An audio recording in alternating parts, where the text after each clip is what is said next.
ইঁদুরকে কি বলা হয় ইংরেজিতে? র্যাট।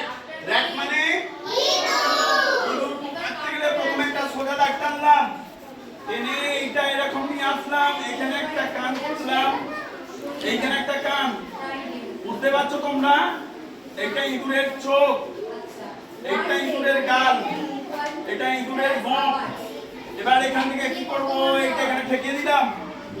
এখান থেকে ইঁদুরের পা, তিনটে দাগ। এখান থেকে ইঁদুরের পা আর ইঁদুরের লেজ। এইটা হলো ইঁদুরের লেজ। কি বললাম? ইঁদুরের লেজ। তাহলে ইঁদুরকে ইংরেজিতে কি বলা হয়? র্যাট মানে কি? সবাই বুঝতে পেরেছো? ঠিক আছে, সবাই মন দিয়ে করো, করে রং করবে। ওকে ওকে, ঠিক আছে।